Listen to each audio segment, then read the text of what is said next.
Lesson 26. We continue reading from the Hatha Yoga Pradipika, Chapter 1, Sutra 33.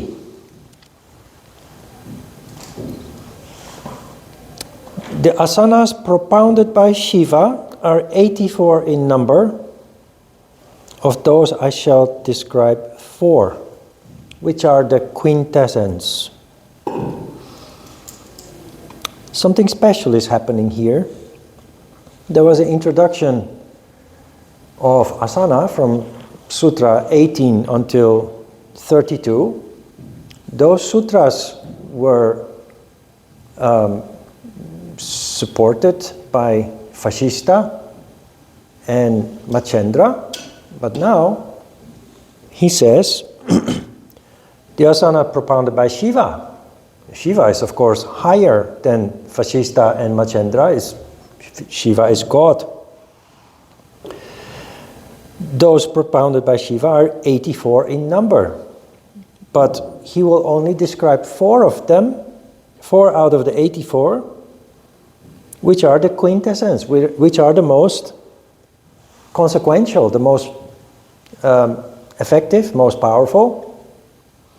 So that's what follows now. We get a special category of asanas, and I will explain why they are special. Sutra 34, these 4, Siddha, Padma, Simha, and Bhadra, are the most excellent. Of these 4, the most comfortable, Siddhasana, can always be assumed. Now this is a little bit funny. He says that Siddhasana is the most comfortable. I think most people do not agree with that. It is, however, a very special asana. It's a Kundalini exercise. Described in Sutra 35. The Siddhasana is now described. Press the perineum with the base of the left heel and place the other foot firmly above the pubis. Keep the chin steadily on the breast. Remain motionless with the sense organs under control, and with steady vision, look at the spot between the eyebrows. This is called Siddhasana. It throws open the door to emancipation.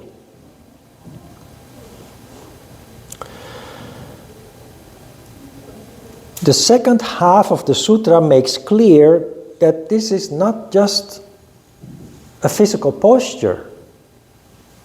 It's a meditation exercise. He says, remain motionless with the sense organs under control, which means that you're in meditation, concentrating on what you are doing mentally. And with steady vision, look at the spot between the eyebrows, which you don't do with your physical eyes, but concentration. Nada, concentration on nada. If you can't hear nada, you concentrate on the spot between your eyebrows, but we have nada for that. And everybody can hear that. It throws open the door to emancipation. Emancipation in the time that we live in is often used in terms of the liberation of women and women's rights. But emancipation for mankind is not related to that. It's about every human being, men and women alike. And it's emancipation bringing you back to your essence, bringing you back to your true self.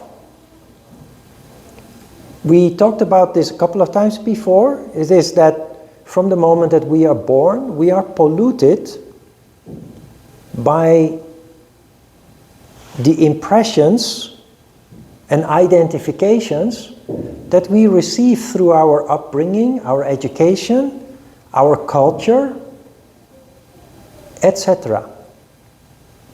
As a result of that, people think who they are, but that is based on superficial elements, superficial identifications. The true self for most people is inaccessible. They have no idea. But yoga practitioners experience over time that they become more and more connected with their true self. That is emancipation. And of course it is caused by energy rising up, leading to more consciousness and sensitivity. And these 4 exercises particularly are very powerful in bringing that about. But it has to be said that the whole system of yoga, all exercises, all asanas, all meditation, energy control, it all leads to this goal. But apparently, according to the author, these 4 are particularly effective. Siddhasana, Siddha is a supernatural ability. So, or a Siddha is a person who possesses supernatural or paranormal abilities. You sit on your heel, as he describes. So the heel has to be pointing up. Do not put your foot flat. The heel really has to pinch or pierce the groin. And that is why I said that this is really not comfortable, as Svatmarama says. He said in Sutra 34, of these 4 asanas, the most comfortable Siddhasana can always be assumed. It is a bit uncomfortable, but I will explain why you do something like this. So sitting on your heel, if you can do a Padmasana, you put your opposite foot on your thigh. If you can't do that, you can do like Sukhasana. You put your foot down. But if you can do a half lotus, you put your foot up. Now it's important that you sit straight so that you don't end up leaning to one side. So you have to use the muscles in your hips and your thighs to correct yourself so that you sit straight. And you put your hands on your knees, you sit with a straight back, chin tucked in, and concentrate on nada. And you can add to that, to make it more powerful, that you imagine, that you visualize energy rising up from the bottom. And that is the reason why you sit on your heel.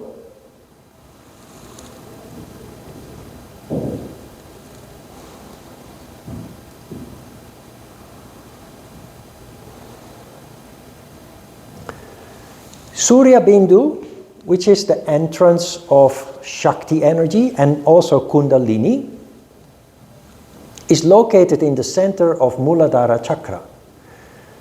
A lot of people, not everybody, but a lot of people lack consciousness in Muladhara Chakra because of anxiety, because of fear issues.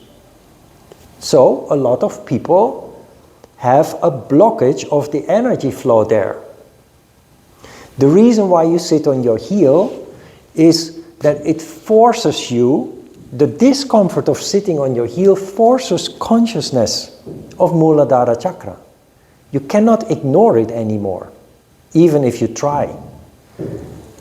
So with that, if there is a blockage in Muladhara Chakra because of traumatic experiences, because of anxieties and fears, you overrule that blockage by sitting on your heel, making it impossible to ignore the groin area or the pelvic area where Muladhara Chakra is located. So Siddhasana is asymmetric, so you also do that on the other heel, switching the legs, sitting on the other heel, and you repeat.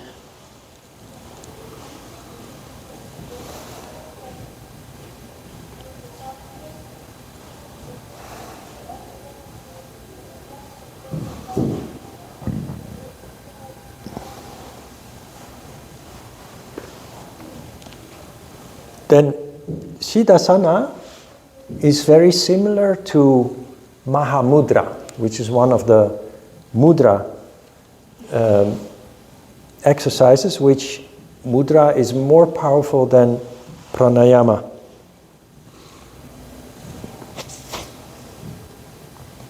Sutra 36.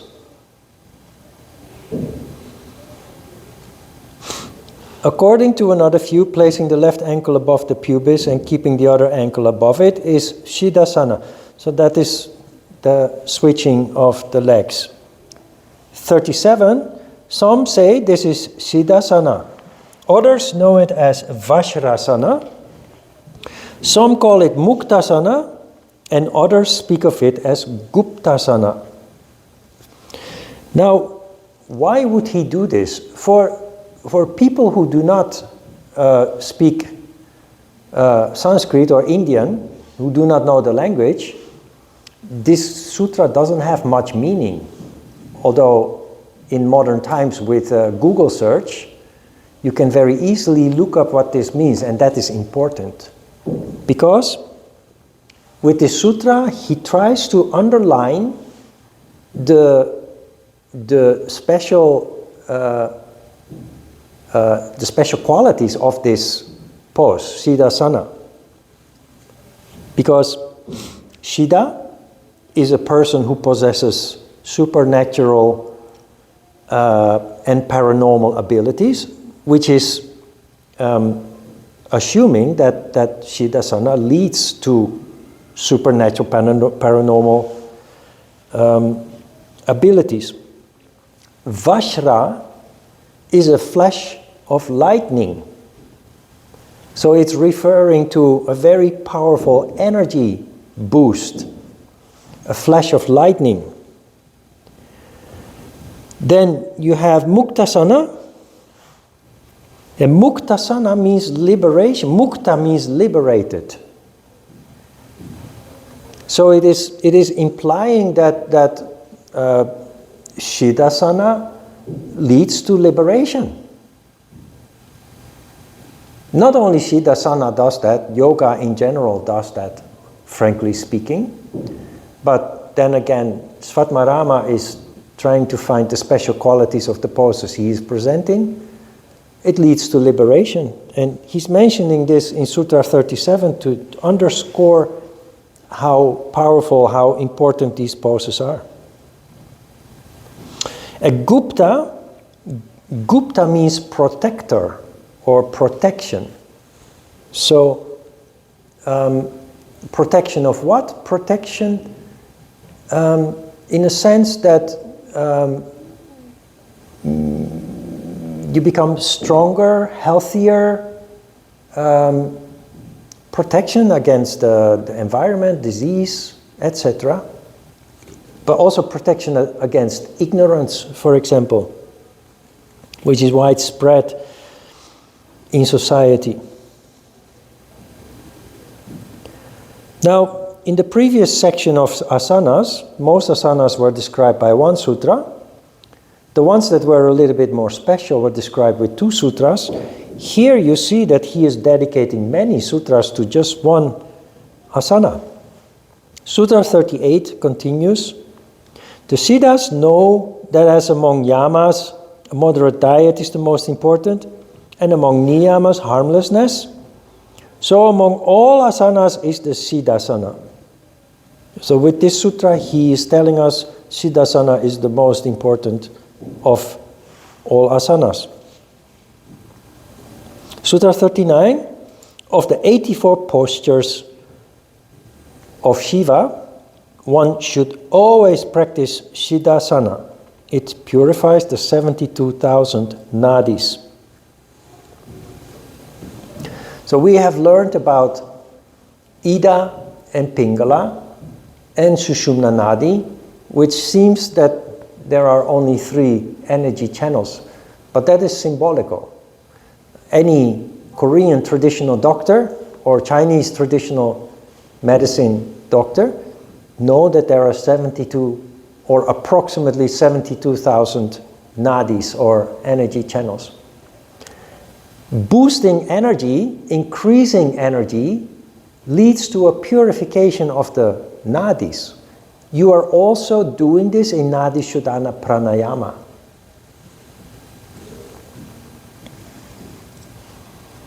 Sutra 40, the yogin who, contemplating the self and following a moderate diet, continually practices the Siddhasana during 12 years, obtains fulfillment. 12 years to completely transform from an unconditioned human being to a fully and wholesome functioning being, connected with the universe, connected with the environment, with spirit. 12 years, according to Hatha Yoga. It is said that if you do Raja Yoga, it takes only 4 years. The reason or the difference here is that the Hatha Yoga Pradipika is a book of practice. The practice brings about change, transformation, a conditioning. Raja Yoga, many people think Hatha Yoga is physical, Raja Yoga is meditation. That is not true. Hatha Yoga Pradipika, if you read all 4 chapters, is the whole science of yoga, except it doesn't include philosophy. Raja Yoga is the study of philosophy, including the study of philosophy. And why does that lead to a faster development? Because when you only practice, you transform and you don't know what is happening. When you study the philosophy of yoga, it's not just philosophy, it's actually very practically explaining what yoga is doing to you. It's very practically explaining the changes that are taking place. And that gives you a shortcut in your development. Many yoga practitioners who only practice yoga have mental or psychological problems at some point, emotional problems, because they are changing and they are not aware of it, so they become more vulnerable. If, however, on a rational level, you understand those changes, you don't have to struggle with that. And that gives you a huge advantage. 41. When the Siddhasana is mastered, of what use are the various other asanas? When the vital energy is well restrained by the practice of Kevala Kumbhaka, Unmani Avashta, which gives delight, arises of its own without effort. Well, this sutra contains a lot of information. First, he says, just only practicing Siddhasana is enough. You can ignore all the other asanas. I don't agree with that. Because this is only considered from an energy point of view, but I think maintenance of the physical body is very important based on my own experience by doing various asanas, a variation of asanas. But when the vital energy is well restrained by the practice of Kevala Kumbhaka is the condition in which you control energy without structure, without counting, without inflow, retention, outflow, retention, just based on a feeling. If you practice energy control for an extended period of time, several years, your energy household comes to the point that just a feeling will allow you to reset your condition. So instead of having to do a whole exercise with all the steps you need to take, the inflow and the retention and the outflow and another retention, you just assess your condition, know what you need at that moment to correct it, and it's already happening. While in the beginning it's very technical, towards when you're more advanced, it becomes intuitive, based on a feeling. And that is Kevala Kumbhaka. Ajita used to call it spontaneous pranayama. It means that you feel something is off and the correction is already taking place.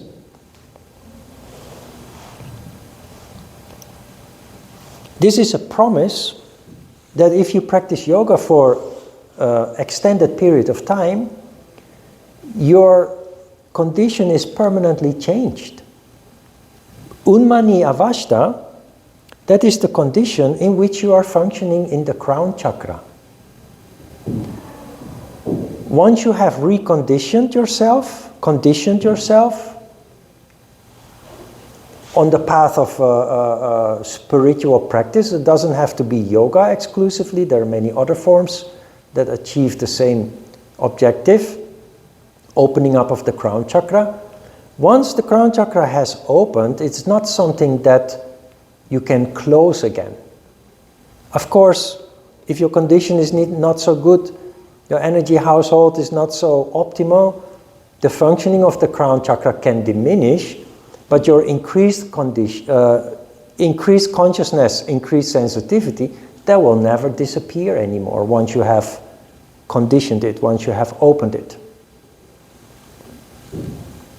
42. When there is complete mastery of the Siddhasana alone, the three bandhas follow naturally and without effort. I mentioned before, when we learned about the bandhas with pranayama, that somewhere in the Hatha Yoga Pradipika there is a sutra that tells us that the bandhas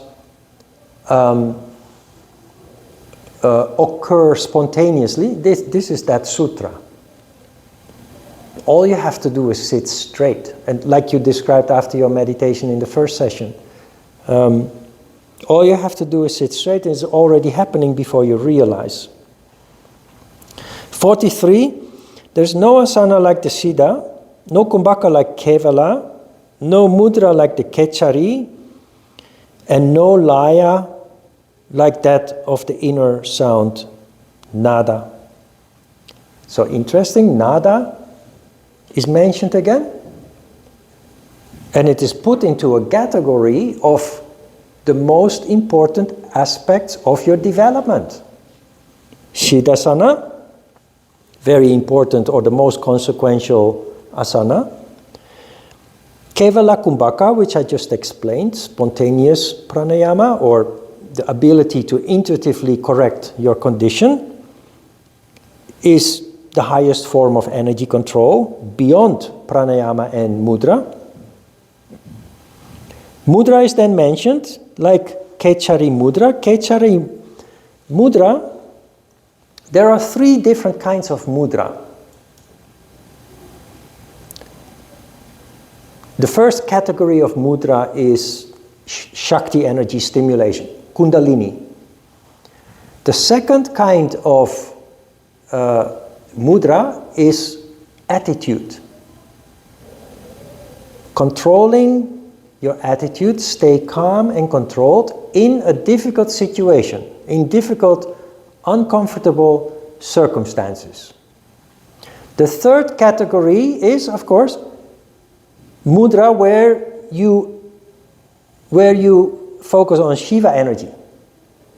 And that is Kechari mudra. So when you look at the system of yoga, people who do understand yoga a little bit think that Shakti is the most important. But that's not true. Shakti is a tool to change our condition, because we have a natural tendency to be in a tamas condition, which is domination of Shiva energy.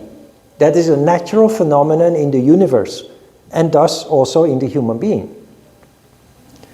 We change that tendency by Shakti energy, Kundalini. But once you know how to do that, once you have changed that condition, Shiva energy is just as important as Shakti energy. And out of all the mudras, he's mentioning only Kechari mudra here, which means it is the most consequential of mudras, and it is that one particular mudra that turbo boosts the inflow of Shiva energy, as opposed to the others that focus on Shakti energy or on attitude control of the fire. And nada is put into this category of most consequential, most important elements of yoga. So, Siddhasana, Kechari, Kevala Kumbhaka, Kechari Mudra, and Nada.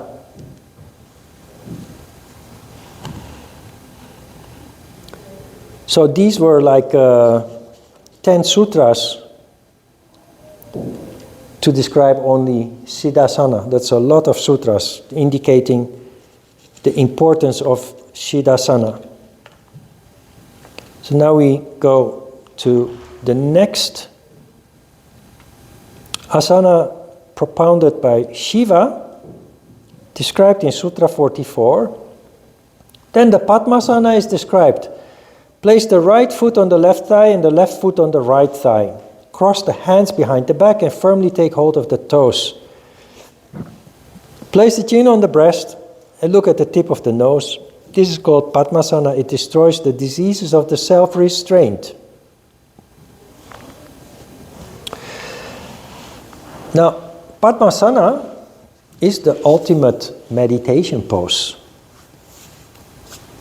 If you've paid attention when we learned about Nadi Shodhana Pranayama, Svatmarama said, he introduced Nadi Shodhana saying, sit in Padmasana.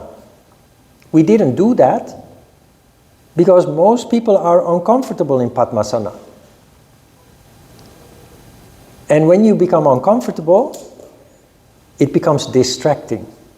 That is why we have Sukhasana. Padmasana, however, just sitting in Padmasana does something with your energy household. And I experienced that when I was in my 20s, and I used to, in the summer vacation, I used to take my brother or brothers to southern France on a vacation to help them get rid of their addiction. And we would drive from Amsterdam to southern France overnight, non-stop. We would only stop for gasoline and then switch drivers and just continue driving. And because in the daytime there are a lot of traffic jams, we will always drive at night. When I would drive, my brother would put the back of his seat down and try to sleep in an uncomfortable position. But when he was driving, I would sit in Padmasana for an hour or so. And because you're driving at night, your rhythm is disturbed, so it's very exhausting. But sitting in Padmasana for half an hour to an hour, I would be completely refreshed. I have no need to lie down to try to sleep, which often makes things worse when you're driving and trying to sleep in a moving car. So that, for me, that was the proof that just sitting like this and sitting straight in itself is a huge reset for your energy household. But it only works if you're not uncomfortable. Many people who try to sit in Padmasana, if you're not experienced, it will cause discomfort in your thighs, cause discomfort in your hips, lower back, or maybe they're not even able to do it, or the knees hurt, or the ankles hurt. But if you can sit in Padmasana for 20, 30 minutes without discomfort, it is the ideal pose for your pranayama and your meditation. It kind of boosts, it boosts the effectiveness of your meditation, and especially your energy control exercise.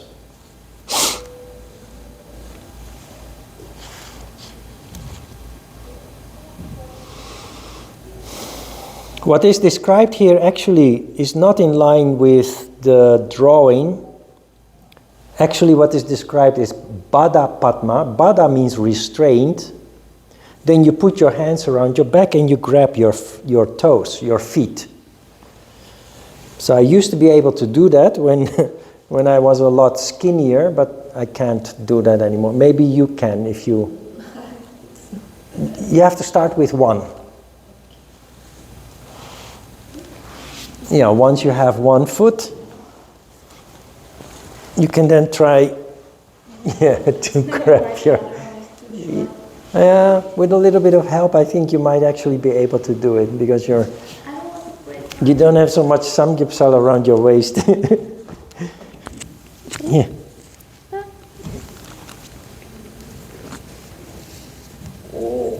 Yeah. With a little, maybe if you take off your coat, your jacket, and with a little bit of effort,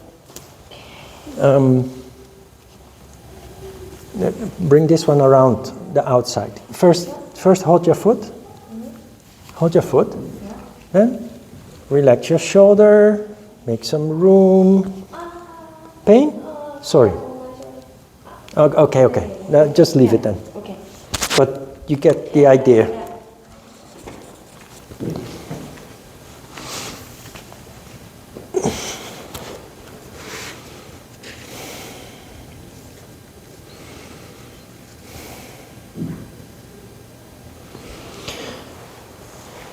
Then he puts two sutras into one, 45, 46, which is basically describing the other side of the pose where you switch the legs.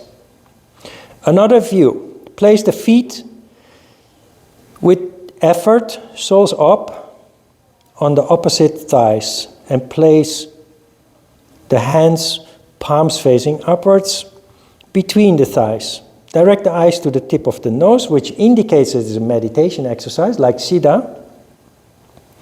And place the tip of the tongue at the root of the front teeth, and the chin on the chest, and slowly raise upwards the prana. And ignore that last part that says by contracting the anus in Mula Bandha. It's a variation where he tells you to do something that martial artists and Buddhist monks also do in meditation. He tells you to push your tongue against the upper teeth. And the reason why you do that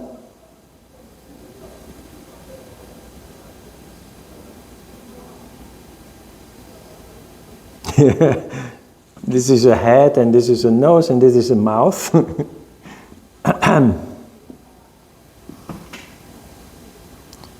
My nickname is Picasso. So this is the body. Then there is a meridian that is called the governor's meridian that goes around the whole outer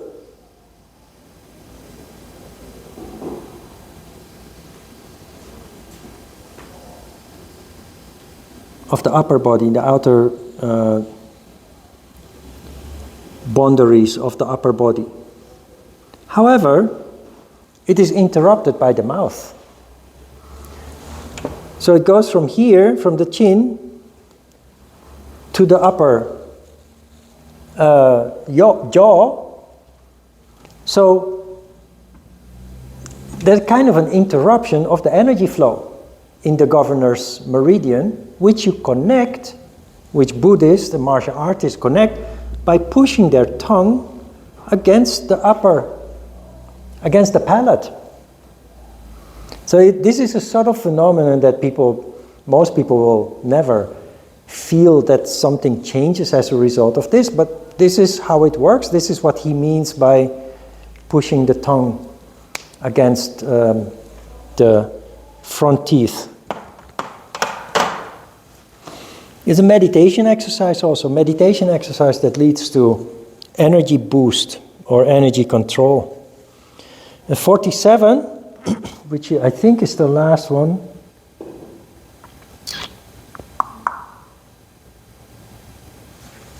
'49 is the last one today. 47, this is called Padmasana. It destroys all diseases. Ordinary persons cannot attain it.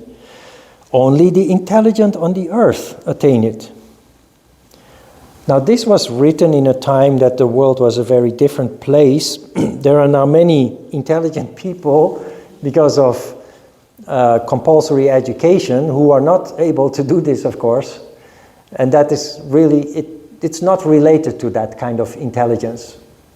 Intelligent here means people who are properly educated in how this works.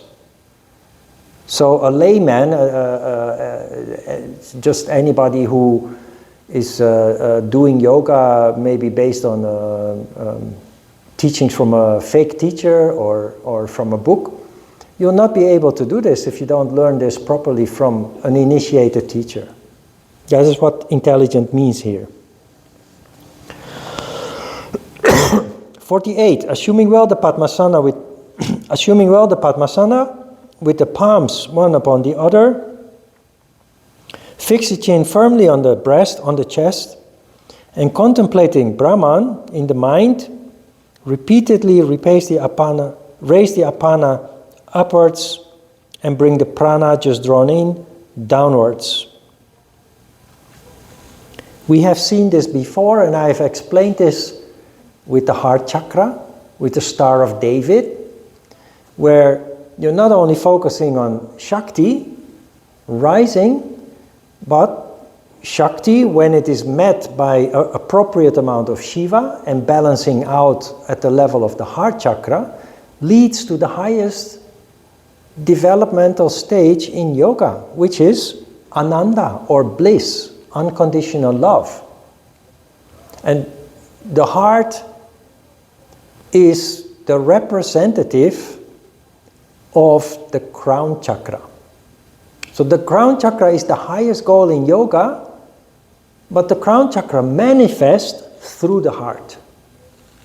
So that is how this works. So repeatedly raise the apana prana, which is the energy coming through Muladhara chakra, and then bring the prana just drawn in downwards. By this, a man or a woman obtains unequaled knowledge through the power of Kundalini. So direct reference to Kundalini here. The last one for today, 49. The yogin seated in the Padmasana posture by steadying the energy drawn in through the nadis becomes liberated. There can be no doubt about this.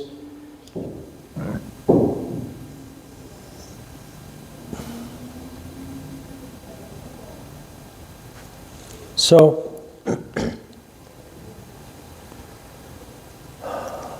there is a limitation in the description of the asanas, in that he is trying to emphasize the importance of Siddhasana, of Padmasana, and he kind of gives the impression that each of those exercises are the best and the most powerful, and changes only occur if you do these kind of asanas. That is not the reality. Is that the whole system of yoga leads to the incredible changes and transformation. And based on 40 years of experience, I just do not recommend that you focus on one pose to obtain that result, but that you have a variation of not only poses, but also your meditation and your pranayama all together.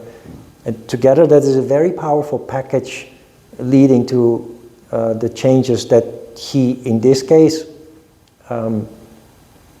assigns to just a limited number of asanas. But he does that with every exercise, basically, saying that the exercise he's discussing at the moment is always the best of the best kind of thing, but it's part of a system, and the system cannot be ignored, in my opinion. Questions?